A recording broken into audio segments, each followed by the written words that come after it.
Is it fair that one person can own thousands of houses when there are thousands of children that can't even live in one? Well, sadly, that is the reality throughout America. America is the country with the most billionaires in the world, but at the same time, it is one of the countries with the highest child poverty rates. Studies show that roughly 1 in 5 children live in poverty in the United States. That is not okay in one of the richest countries on earth. If someone is working full-time, it is only fair that they are able to provide for their families. But with a minimum wage of $7.25 per hour, many families must rely on government aid to survive. The cause of these statistics is a gigantic income gap between the billionaires and the rest of the country. In fact, the top 0.1% owns as much wealth as the bottom 90% of the nation. Many of you are working or will soon be working, so there is a big chance that you are or will be affected by this.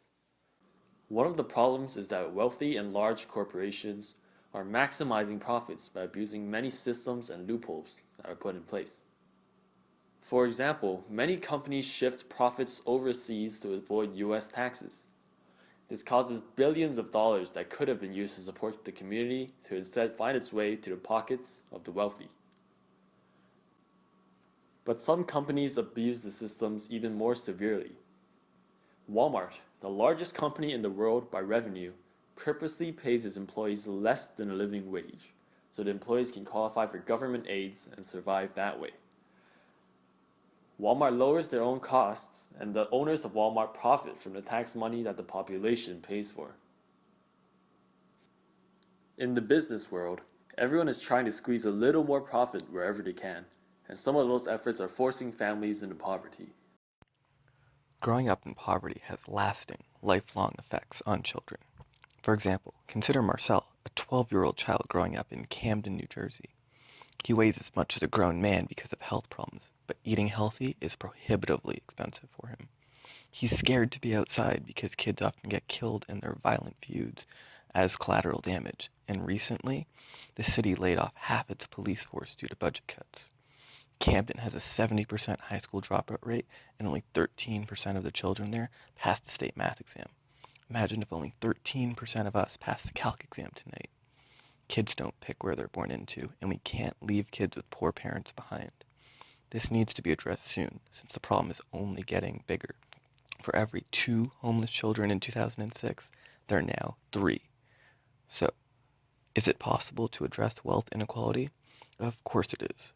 In fact, it's already been done locally in Ogden, Utah. In Ogden, there are less very rich and very poor people, and overall, there's a much bigger middle class. And the middle class in Ogden makes on average $10,000 more than the national median. People in Ogden have a very low 3.5% unemployment rate, and they have an economy which grows much faster than the national average.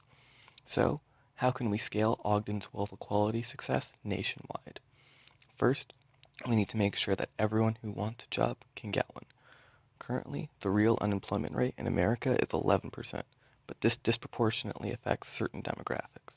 For example, 51% of African American youth are unemployed.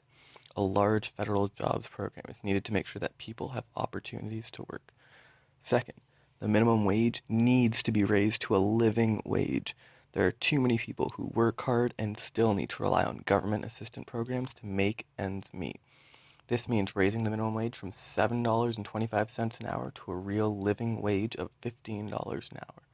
Lastly, we need to start discussing issues like this a lot more so that real change can actually happen. Until people demand wealth equality, the status quo will only get worse. Ultimately, how we handle this injustice will define working conditions for generations to come. Let's work towards a world that we all want to work in. In the words of Bernie Sanders, a nation will not survive morally or economically when so few have so much and while so many have so few. Thank you.